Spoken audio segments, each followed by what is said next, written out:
Hey twoey Nation, welcome back to my YouTube channel. Today we're going to be talking to you about the 5 biggest lies your coaches teach so you can fix your game instantly. The golden piece of advice that I wish I knew earlier is this. If you're not using the 3 T's of service returns, you're losing points. These are the only 6 pickleball drills you'll ever need. Starting with the golden rules of pickleball. Hey everybody, we're going over the 5 biggest mistakes coaches teach in pickleball, including one on my favorite shot, the twoey, on which arm is more dominant, the left or the right arm. We're going to debunk that and go into a few other lies as well. So the first lie is that when you're at the kitchen line, you have to take every ball out of the air that you can. This is wrong, and I understand why coaches say this because you're trying to take away time from that player at the baseline when they're coming in.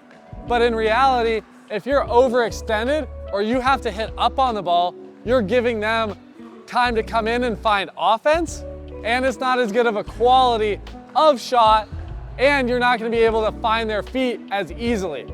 So what you actually should do is look to take it out of the air, but when you can't be aggressive, take that step back, let the ball bounce, and then go through it off of the bounce.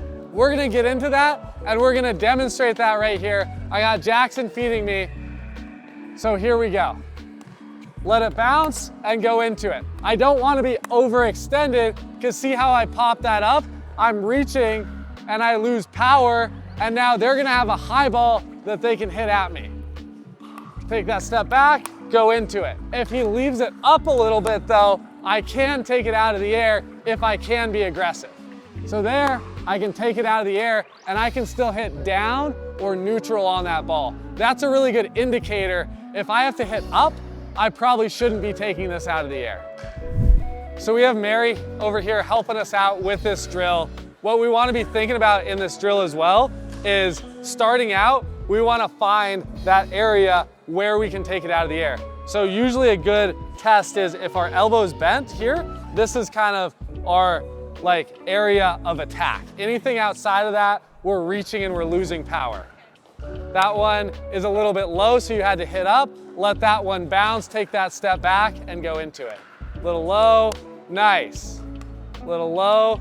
Now this next one's gonna be a little higher, attack it out of the air, yep. And so now it's just finding that kind of middle zone and understanding what's kind of that gray area of what you want to attack and what not to. Bounce, nice. Let it bounce. And the key here is all about the footwork. So when you are looking to take it out of the air, even if you misjudge it, if you have the quick footwork and you're on the balls of your feet, you're gonna be able to step back and still be aggressive with that shot. The second biggest lie coaches teach is always shifting with your partner. In tennis, coaches talk about having a rope attached to your waist with your partner, so you're always moving. And I understand why this is, but in actuality, you want to only shift when the ball is on the other side of the court, or if you're agile enough to get back to cover your line. The common mistake here that I see is when I dink Jackson wide. So if Jackson has the ball wide here and I pull him wide, I see Ali sliding middle here, and so we've slid correctly because the ball is on Jackson's side covering the line in middle. But when Jackson, if he takes this back cross court, look what's opened up. Now I have the line that I can burn Ali down. So the correct time to move is not when the ball is on your side of the court, but when it's on your opponent's side of the court. So in this same example, I've pulled Jackson wide. Instead of Ali sliding middle, she's actually gonna be one step over this way. And then when Jackson, if he does end up taking this cross court, I no longer have the line here. Ali will be covering that. Now, ultimately, Jackson wants to hit this down the line, so then he doesn't have to move to cover middle. So we're gonna get into a really simple drill on how to move and when to move. So the time to move is when the ball is on the other side of the court. So because I have the ball, Mary and I are gonna be stationary. Once I throw this ball over here, Ali's gonna catch it. We're gonna move to cover down the line and middle once the ball is on the other side of the court. Now notice Jackson and Ali haven't moved, they've stayed, and now they're gonna throw the ball anywhere they want. Mary's caught it. Now where are they gonna move? They're gonna shift more to the middle because the ball is in the middle, and now they're in their correct positions. Let's do a couple more. Catch it, shift. Catch it, now they shift. And now there, Mary wanted to move a little bit, and so this is what you're kind of cueing in on not moving. I don't hate a little bit of movement, especially if you do have some athleticism to get back to that side, but we're trying to take away that bad habit of always moving when the ball is on your side of the court. So now we're gonna get into a live scenario here. So it's gonna be a little bit more fluid. Hit the ball, we shift. Hit the ball, we shift to cover. Really great shot. We're covering, we're sliding. One big thing to keep in mind, the reason we are shifting is because you want to cover the line and the middle when your opponent has the ball. Those are the two easiest spots for them to attack. If they want to attack cross court, they have to slow it down, and that gives you time to move to that ball. Slide, you guys slide, there. We're staying here, we're being aggressive. And now notice there in that rally, I kept it on Jackson. We didn't have to move because we kept it in that corner. It allowed us to look to be a little bit more aggressive. Anytime we change direction, we have to move, and it gives us an extra second to get into position. So we really only want to change those directions if we have a shot we can really feel like attacking on, like Mary did there, setting ourselves up for the offense. The third biggest lie coaches teach is you need to lift with your legs and your chest to get this drop over the net. That's wrong, and the logic behind why they're saying that is because this helps get lift. But when we think about a drop, we're trying to get the ball to go this way.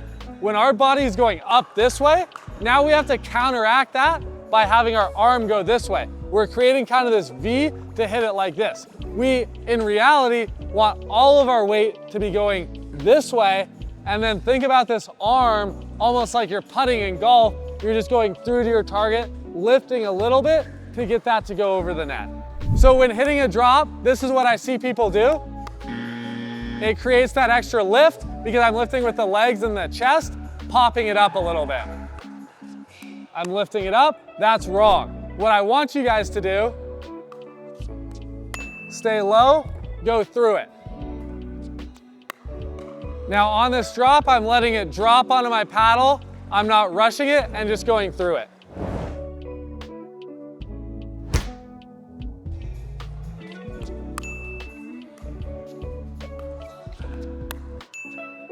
So notice on these, my upper body is very still. I'm not moving that upper body, I'm keeping it locked in. I'm letting that ball drop onto the paddle and getting into the kitchen. The other thing I'm thinking about is there's a cup of water on my head, so if I'm too jerky with my motion here, that cup of water falls off and it causes me to mishit it a little bit. When I can balance that cup of water on my head, I'm able to direct my momentum and get it to drop in the kitchen. I'm alternating here between a paddle tip down drop and a paddle tip to the side drop as well. Paddle tip down is a little bit more consistent. Paddle tip to the side is a little bit more aggressive. So the drop is like a putt in golf. If you think about it, you're going through it with the lower body, your arm is following through, and then your upper body is very still. Like a putt, we're moving through it, a little bit of follow through with the arms, and we're not jerky at all. The fourth biggest lie is that the twoey is all about your left arm. Now I understand why coaches are saying that because your left arm is very important in the twoey. But what is more important is the lower body and the kinetic chain. So we're gonna do a quick drill here with Jackson. I'm gonna have you come up to the net and put your paddle down.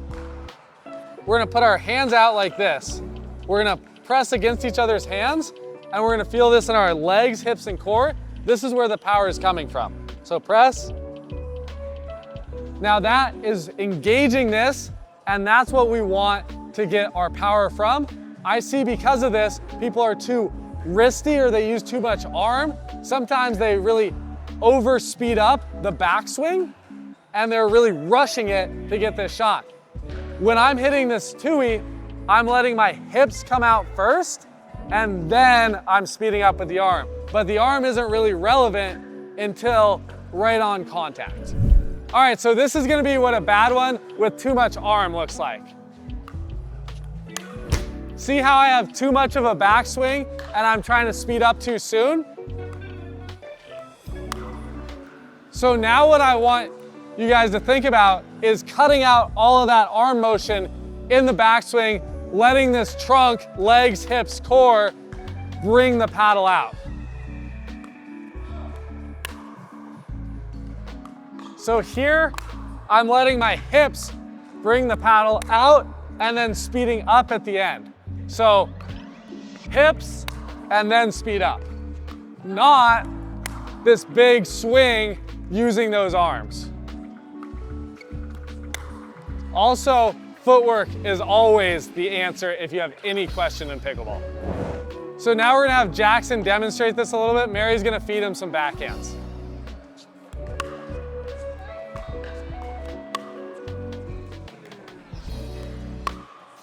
And so really get that core and hips, bring it out, nice.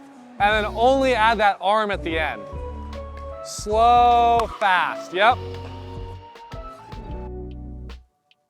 The fifth biggest lie coaches teach is always do X. This can be anything. Always return line, always speed up middle. There are no hard and fast rules in pickleball. There are guidelines and rules, but you also have to know when to break them. Play to your strength. This is a game of chess, not checkers. We're gonna get into some of the always that coaches say. The first always is always speed up line or middle. Now, if Mary overcommits to the middle here, that leaves the cross guard open. So we don't wanna blindly listen to that rule. Also, the twoey is my strength. So even though that cross court might be a little riskier, because I'm so confident in my shot, I'm also gonna go for that shot. We're gonna get into a little demo of it here.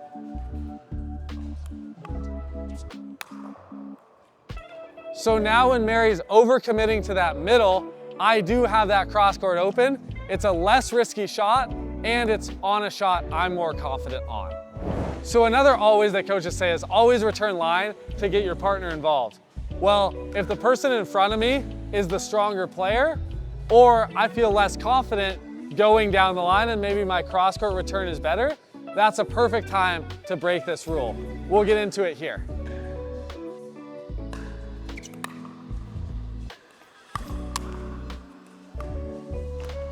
So with that last return line, if I hit that short, I lose our advantage of going line. If I'm more comfortable on the cross-court return, especially in a match, that's what I'm gonna do there to keep them deep and less likely to attack.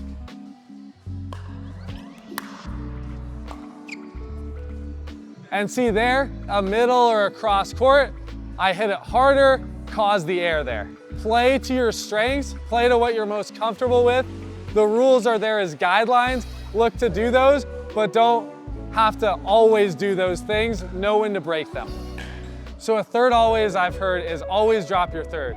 With the game going the way it's going now, I've heard this less and less, but here, if I'm more comfortable with my drive, I can use that to set up an easier drop to get to the kitchen. Vice versa, if someone's telling you to drive and you're more comfortable with your drop, find what works best for you.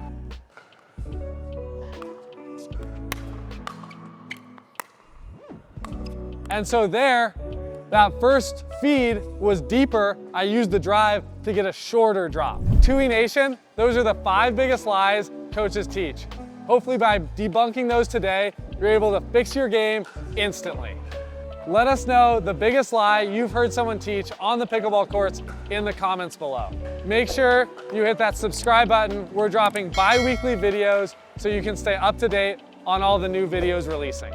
Also, huge shout out to all my sponsors. I have some discounts in the description below and some more information on all of them. Twoey Nation out, see you guys next time.